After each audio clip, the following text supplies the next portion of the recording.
સમાજ એવું લાગ્યા કરે છે કારણ કે જેટલું ગુજરાતી નથી સાંભળતો એટલું હું કચ્છી સાંભળ્યા કરું છું. અમારા કચ્છમાં પણ આટલું કચ્છી કોઈ બોલતું નથી ભાઈ. હું મુન્દ્રાથી આવું છું, હું ભદ્રેશ્વરથી આવું છું, એટલે મને ખ્યાલ છે ત્યાં કોઈ આટલું કચ્છી બોલતું નથી. પણ મીઠું લાગે છે. તમે જ્યારે મોસાળમાં બેસીને મોસાળની ભાષા બોલતા હો ત્યારે બહુ મીઠું લાગે છે. હું કાઠિયાવાડનો છું, રાજકોટથી આવું છું. છેલ્લા 2-2.5 વર્ષથી અમદાવાદ પહોંચ્યો છું.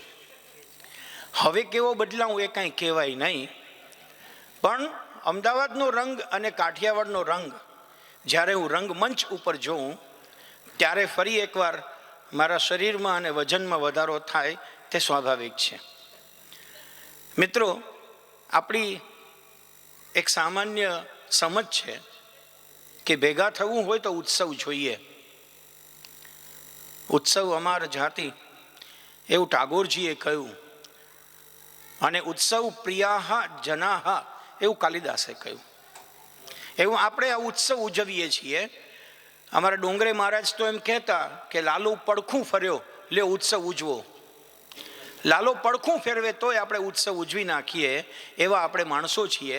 એટલે મને એમ લાગે છે કે આ ઉત્સવ ઉજવવા માટે થઈને 40 વર્ષ આપણને મળ્યા, એ ઉપરવાળાની બહુ મોટી રહેમ છે. ગુજરાતી ભાષા અને માતૃભાષા વિશે તો બહુ મોટા અભિયાન સાથે હું જોડાયેલો છું, એટલે એના વિશે હું વધુ વાત નહીં કરું. મારી એક નાનકડી વિનંતી આપ સૌને કરું ચોક્કસ, આપ આપણા ઘરમાં બાળકો સાથે શુદ્ધ ગુજરાતી બોલજો. એમાં અંગ્રેજીનો મિક્સચર કરવાનો પ્રયાસ ન કરશો. એ બધું કામ અમે લોકો સ્કૂલવાળા કરીએ છીએ. સ્કૂલમાં લગભગ અમે મિક્સ ઇંગ્લિશ, ગુજરાતી, હિન્દી, કચ્છી બધું ભણાવતા હોઈએ છીએ. અમારા ટીચર પણ જ્યારે વાત કરે ત્યારે એમ કહે છે કે મેં 9મી પોએમ પૂરી કરી. 9મી પોએમ પૂરી કરી એનો અર્થ એવો કે અમે બાકીનું સંભાળી લઈએ છીએ, તમે ઘરની અંદર શુદ્ધ ગુજરાતીમાં બાળક સાથે વાત કરજો. સામાન્ય રીતે એવું બનતું હોય છે કે બાળકને પાછળ પડીને ચેતન જ્યારે માં કોળિયા ભરાવતી હોય એ વખતે સ્પેલિંગ પાક્કા કરાવતી હોય છે. આજે હું કેજીના અમારા ટીચર્સ સાથે બેઠો ઇન્ડિયન સ્કૂલ્સના, ત્યારે મને જાણવા મળ્યું કે રોપવું પડે છે. કેમ? કારણ કે નિજી તત્વ આપણે ચૂકી ગયા છીએ. 120 દેશોનો સર્વે થયો સર, જેમાં પૂછવામાં આવ્યું કે what is happiness, who is happy? જવાબ બહુ સુંદર મળ્યો, સ્પષ્ટ મળ્યો. 3 કારણો મળ્યા. સમથિંગ ટુ ડુ, પહેલું કારણ હુ ઇઝ હેપી, જેની પાસે સમથિંગ ટુ ડુ, જેમની પાસે સમવન ટુ લવ, અને જેમની પાસે સમથિંગ ટુ હોપ ફોર. આ 3 કારણો છે તે હેપી છે.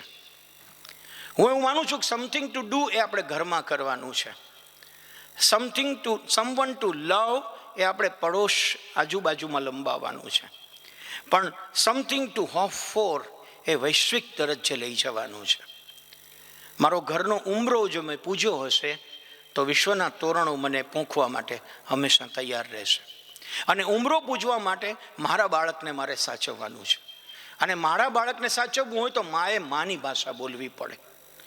બાળકને કોળીઓ ભરાવવા પાછળ દોડતી માં સવારથી માંડીને લાગી પડી હતી એને સ્પેરોનો સ્પેલિંગ પાકો કરાવવા. બેટા જસ્ટ સે SPARROW, SPARROW. માં પાછળ પાછળ ભાગ્યા કરે અને બાળક આગળ દોડ્યા કરે, માને હંફાવે. છેવટે બાલ્કનીમાં બાળક પહોંચ્યું ત્યાં એક ચકલી દોડતી દોડતી અંદર આવી.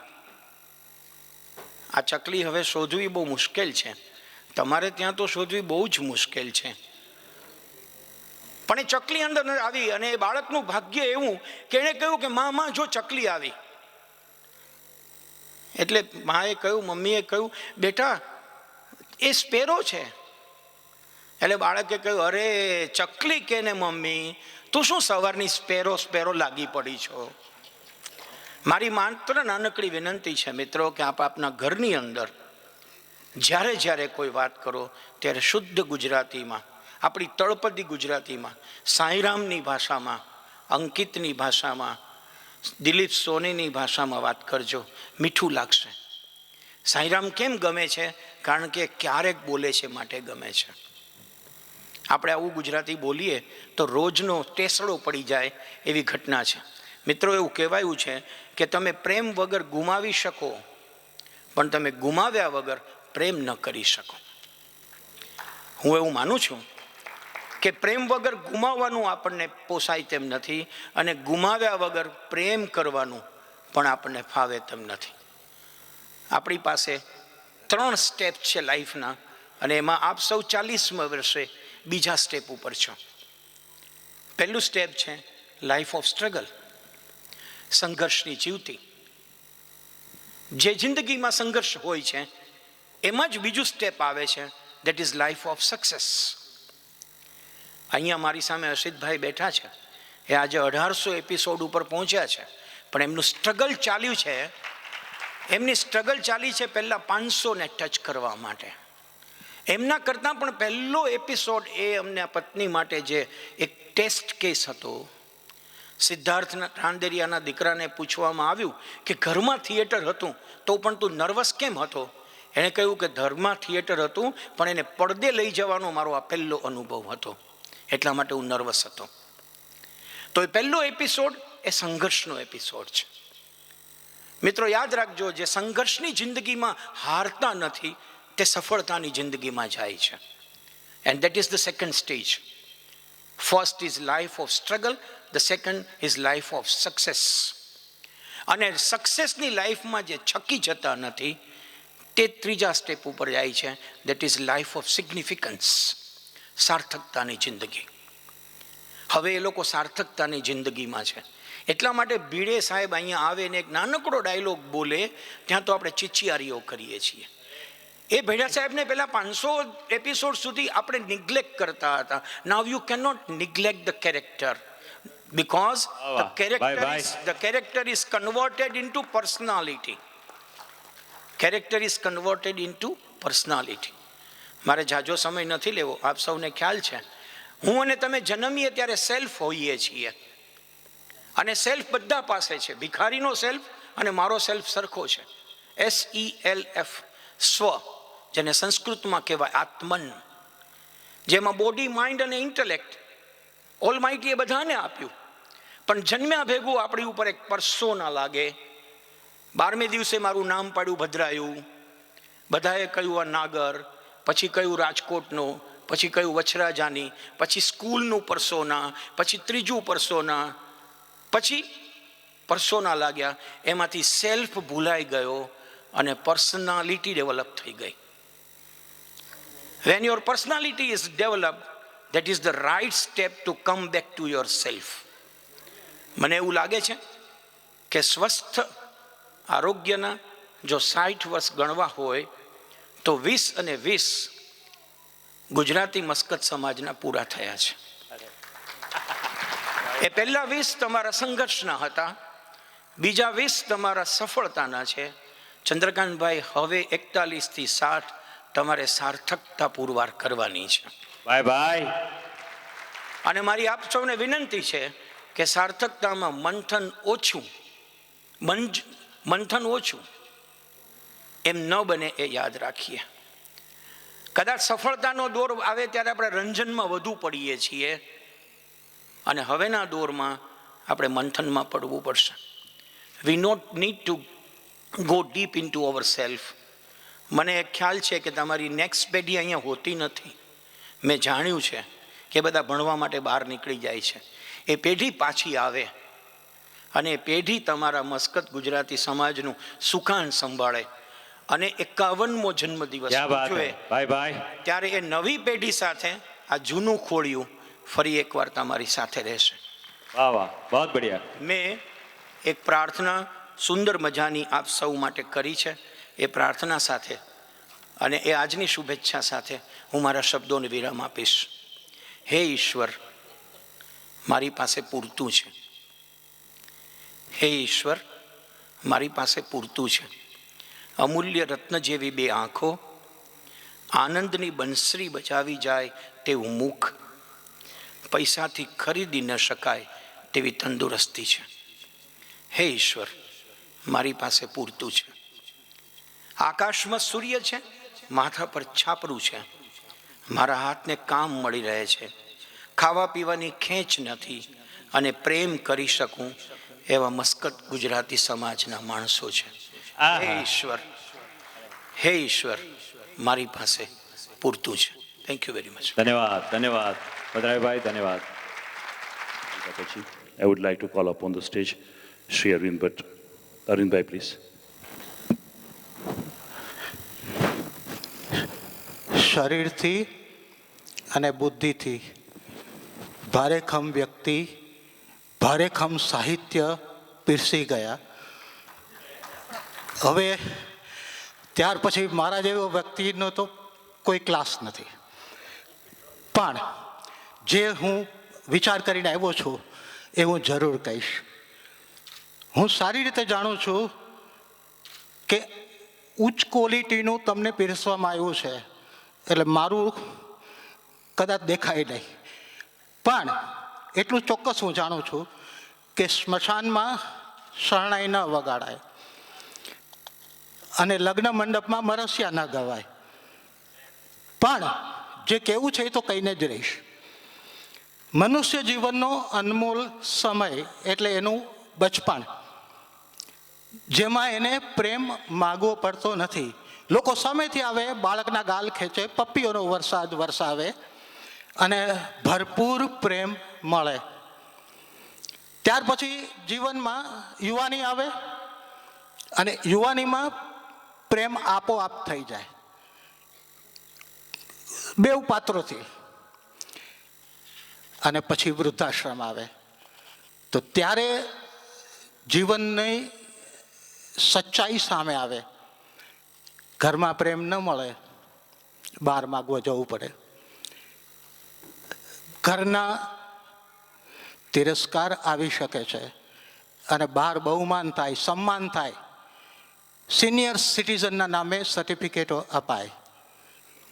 હવે દાખલા તરીકે આ જ સવાલ આપણે મસ્કત ગુજરાતી સમાજને વ્યક્તિ તરીકે ઓળખીએ તો એટલું હું કહીશ કે આ વ્યક્તિ સાદી નથી. જે મૂર્તિમાં પ્રાણ પ્રતિષ્ઠા કરવામાં આવે છે એમાં મસ્કત ગુજરાતી સમાજની પ્રાણ પ્રતિષ્ઠા થયેલી છે, એટલે ક્યારેય નબળી ન હોય. હવે એક વાત છે કે એક નાનકડી વાત, અહીંથી મસ્કત છોડ્યા પછી હું બોમ્બે ગયો અને ત્યાં બેક્ટેલ એટલે કે દાભોલ પાવર પ્રોજેક્ટમાં જોબ મળી. અને it was multinational, American multinational company હતી દાભોલ પાવર પ્રોજેક્ટ, અને અમારી કંપની જેમાં હું કામ કરતો હતો એ બેક્ટેલ. હવે બેક્ટેલ કંપનીમાં એક વખત એવી રીતે બન્યું કે ત્યાં આગળ જે ફર્સ્ટ લેવલ પોસ્ટ હોય એના ઉપર બધા અમેરિકન અને એ પણ સિનિયર 60 થી 70 વર્ષની ઉંમરના. તો અમારો જે બોસ હતો મિસ્ટર જેફ બેટિન્સન, અચાનક એ અમેરિકા ભાગ્યો. અમને ખબર ન પડી, સેટરડે સન્ડે વીકેન્ડમાં ભાગ્યો. અમે જ્યારે પાછા ગયા તો ખબર પડી ઓફિસે કે ભાઈ હી લોસ્ટ હિઝ ફાધર, અને એટલે એ ઇમરજન્સીમાં અમેરિકા ગયા છે. હવે જે અમારો ડિપાર્ટમેન્ટ હતો, અને ખબર નહીં મને શું સૂઝ્યું કે હું વ્યવહાર કરવા ગયો, ખરખરો કરવા ગયો, પણ એ મને ખબર નહીં કે આપણે ત્યાં ખરખરો થાય, એ લોકોને ખરખરો ન થાય. કેબિનમાં જઈ અને મેં એને એટલું પૂછ્યું, સાહેબ કોક તો શરૂઆત કરે, બધા પૂતળાની જેમ ઊભા રહી ગયા એની કેબિનમાં જઈને, કોઈ કંઈ બોલે નહીં. એટલે હું મૂંઝવાણો, મેં શરૂઆત કરી, મેં તો by the way sir how old your father was. અને જાણી મેં એના બાપને મારી નાખ્યો હોય એવી રીતે આમ ચશ્મામાંથી આમ કતરાયો. He was never old. He was 92 years young. મેં કીધું જો આ 92 years young હોય તો મારો તો જન્મ હમણાં જ થયો છે. હવે આ જ વાત હું એમ કહીશ કે મસ્કત ગુજરાતી સમાજ હજી બચપણ પૂરું કરી રહ્યું છે અને જવાનીમાં પગલાં શરૂ કરી રહ્યું છે. અને મેં તમને કહ્યું તેમ કે જેની પ્રાણ પ્રતિષ્ઠા થઈ હોય એને ક્યારે પણ વૃદ્ધત્વ આવતું નથી. અને કદાચ અત્યારના જે કાર્યકરો અને જે લોકો ચંદ્રકાંત ખાસ કરીને કે જે બી અત્યારે કરી રહ્યા છે એ હોય કે ના હોય, અમે હોય કે ના હોય, પણ આ સમાજ ક્યારે વૃદ્ધ થશે નહીં અને સદંતર આગળ રહેશે. હવે એક બીજી વાત કે જેટલા પણ કાર્યકરો છે એમને મારી અપીલ છે, એમને મારી રિક્વેસ્ટ છે કે જ્યારે હું બચુભાઈ અને ચંદ્રકાંત હતા ત્યારે અમે એની મસ્તી કરતા. મેં કીધું તું એક કામ કર, આજીવન સેક્રેટરી થઈ જા. બહુ એને તડપાવતા, હેરાન કરતા, પણ એ મસ્તી હતી, સચ્ચાઈ નહોતી. આજે કદાચ એ સચ્ચાઈ બની હોત તો આ સમાજ ક્યારનો ગુંગળાઈને પૂરો થઈ ગયો હોત. હવે આ વ્યક્તિને મેં નજીકથી જોયો છે, નજીકથી ઓળખ્યો છે, નજીકથી વાંચ્યો છે. અને જો હું આજે આ બે વાત મારા હૃદયની તમારી સમક્ષ ન ખોલું તો હું નગુણો છું મારી મિત્રતા લાજે. પહેલી તો વાત એ ચંદ્રકાંત બાબત કે આજે એને કોકની સાથે બોલાચાલી થઈ છે. એ વ્યક્તિ ન બોલવાના શબ્દો વગર વાંકે ચંદ્રકાંતને કહે છે, ઉકળાટ કરે છે, ગાળો દે છે. આ ભાઈ હાથ જોડીને ઊભા રહે છે કે ભાઈ જે થયું મને માફ કર. ચલ મારી ભૂલ નહોતી પણ તું કહે કે હતી તો હતી, બસ માફ કર. પેલો ભારે હૃદયે ઘર છોડીને ચાલ્યો જાય છે અને ત્રીજે કે ચોથે દિવસે એની તબિયત બગડે છે. એની વાઈફનો ફોન આવે છે અને આ પહેરે લુગડે ઘરની બહાર દોડીને ત્યાં જાય છે. હવે આવાને અજાત શત્રુ ન કહીએ તો કોને કહીએ કે જે માણસ જરા પણ વેરભાવ વગર અને એક પલભરની અંદર એ ઘર છોડીને સીધો બહાર ચાલ્યો જાય છે. અને આ વાત આવી તો જો હું બોલવા બેસું એના વિશે તો સવાર પડે, પણ આટલી નિર્મળ હૃદયવાળો કે પેટમાં કંઈ પણ ધરબી દેનારો કે ભૂતકાળને વાગોળનારો આ વ્યક્તિ નથી. એ થઈ વાત એની સમાજ સેવાની. હવે એક બીજી વાત છે કે આ વ્યક્તિ માત્ર સમાજ સેવા પૂરતો સંકળાયેલો નથી. એણે એના જીવનમાં વર્ક ઇઝ વર્શિપ એણે જીવનમાં ઉતાર્યું છે. એનો બહુ જ સ્પર્શી જાય એવો દાખલો આપું. એનો દીકરો કપિલ, એનો જન્મ થવાની તૈયારી હતી અને બિંગ પ્રોફેશનલી ડોક્ટર, એ જાણતો હતો કે ક્યારેક શું થઈ શકે છે. અને મને એનો ફોન આવે છે કે હું ગાલા છું, તમે ગાડી લઈને નીકળો, હું કોલા હોસ્પિટલ ફોન કરી દઉં છું, તમે ચેતનાને એટલે કે મારા વાઈફને તમારી ગાડીમાં લઈને કોલા પહોંચો, હું કોલા પહોંચું છું. મને ને એને સારી રીતે ખાતરી હતી કે આ કોલા પહોંચી શકવાનો નથી. તરત જ મેં ગાડી કાઢી, મેં મહેરબાની નથી કરી. એ જો દરિયો હોય તો હું ચમચી છું. અને ડ્રાઈવરની બાજુની સીટ પર પોળી કરીને ભાભીને સુવડાવ્યા, પાછળ મારા વાઈફ, અને બે ઓલી હેઝર્ડ લાઇટ ચાલુ કરી અને અમે પહોંચી ગયા કોલા હોસ્પિટલ. અને વિથિન નો ટાઈમ કપિલનો જન્મ થયો. પેલી નર્સ લઈને આવી, એને એમ કે હું એનો બાપ છું. હવે વિચાર કરો દોસ્તો કે જે માણસ પોતાનો પ્રથમ એટલે કે દીકરો આવવાનો છે, અને જ્યારે વાતમાં મેં પૂછ્યું તો કે નહીં, આના કરતાં જે માણસ ત્યાં હતો એનો જીવન મરણનો સવાલ હતો. અને I can't play with my job, work is my worship. તો તમને આ રાઝ ખોલવાનું કારણ એટલું જ કે હું મારી અપીલ છે બાકીના કાર્યકર્તાઓને કે ભૂલે ચૂકે આ માણસને મસ્કત ગુજરાતી સમાજની ચેનમાંથી મુક્ત નહીં કરતા. આ ગુમાવવા જેવી વ્યક્તિ નથી. પણ મારે થવું છે હવે, 40 વર્ષ કર્યા, ઘણું થઈ ગયું. તું બોલે રાખને ભાઈ, 80 થઈશ તોય નહીં છોડ. આ બધાની હાજરીમાં કહું છું. આવું તો હું 25-30 વર્ષથી સાંભળતો આવ્યો છું. ઓકે, હવે એક બીજી વાત કે કોઈ પણ કાર્ય પૈસા વગર નથી થતું. અને હું ત્યારથી એટલે કે 81-82ની વાત કરું છું, ત્યારથી જોતો આવ્યો છું. અહીંના વેપારીઓ ભામાશાઓ છે, એક પ્રશ્ન નથી પૂછતા કે ક્યાં કેટલા વાપરો છો, અને જે અપેક્ષા લઈને ગયા હોય આ શેઠિયાઓ પૂરી કરે છે. તેમને હેટ્સ ઓફ, ધન્યવાદ અને વંદન. આજે એક એ બિલકુલ સહી છે, બિલકુલ સહી છે. એમાં એક કોઈ સવાલ જ નથી કે હા. એ લોકોના સાથ સહકાર સમર્પણ. હું સાક્ષી છું ભાઈ. Yes. તું કે ના કે મેં જોયું છે નજરે. અને એવા ભામાશાઓ કે સિર્ફ પૈસા દઈને ઊભા રહી ગયા, હવે તમે જાણો ને તમારા કર્મ, આ નહીં. પણ તમારા મા બાપની જેમ વરરાજા પરણવા જાતો હોય તો વાંહે વાંહે વડીલ તરીકે હારોહાર રે. આ બહુ બહુ મોટી વાત છે.